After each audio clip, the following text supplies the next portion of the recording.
Il était une fois, dans un temps ancien, un marin aventurier nommé Sindbad. Un jour, Sindbad décida de partir pour un nouveau voyage à travers les mers inconnues. Il embarqua sur son grand navire, accompagné de son équipage courageux, en quête d'une île mystérieuse dont tout le monde parlait, pleine de trésors et de légendes.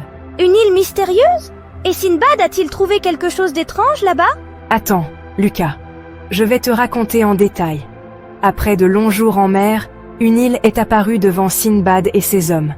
Elle ressemblait à un paradis terrestre, rempli de grands arbres fruitiers et d'oiseaux chantant partout. Ils sont descendus sur la plage, ont installé des tentes et allumé un feu. Ils ont commencé à cuisiner, pensant que l'endroit était parfaitement sûr. Au début, tout semblait sûr. Mais, alors qu'ils mangeaient et riaient, la terre a commencé à trembler.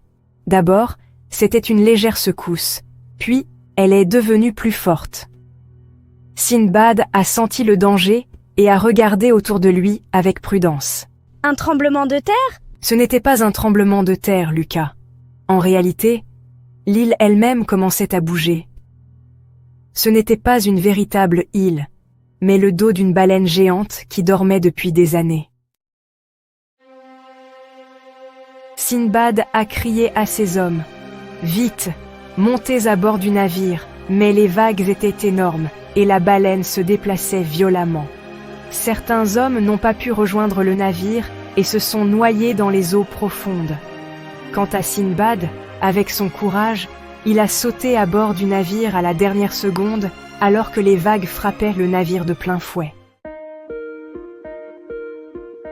Après cette aventure difficile, Sindbad a voyagé vers une autre île. Celle-ci était complètement différente.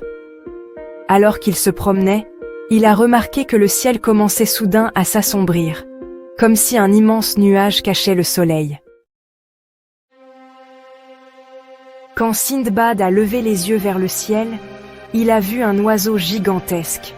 Il était si énorme qu'il bloquait entièrement la lumière du soleil. Cet oiseau s'appelait le roc. Un oiseau aussi grand qu'une montagne? C'est impossible! Dans le monde de Sindbad, tout est possible. Les ailes de l'oiseau étaient si grandes qu'elles couvraient tout le ciel. Et tandis que Sindbad observait, il vit l'oiseau se jeter sur un animal gigantesque au sol, le saisir avec ses immenses serres et l'emporter vers son nid au sommet d'une haute montagne. Et quand il est arrivé, il fut émerveillé par ce qu'il vit.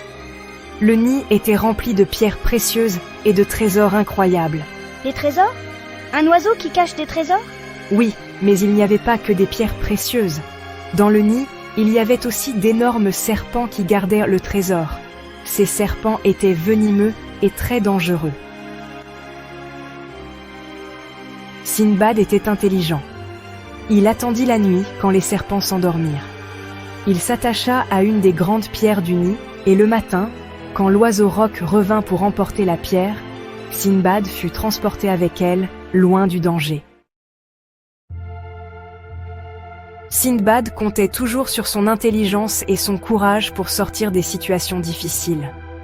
Et quand il est rentré à Bagdad, il n'avait pas seulement ramené un trésor, mais aussi beaucoup de leçons apprises de ses aventures.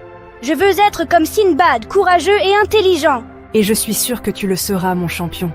Le courage et l'intelligence sont ce qui fait de quelqu'un un véritable aventurier. N'oubliez pas de cliquer sur j'aime et de vous abonner pour voir les prochaines vidéos.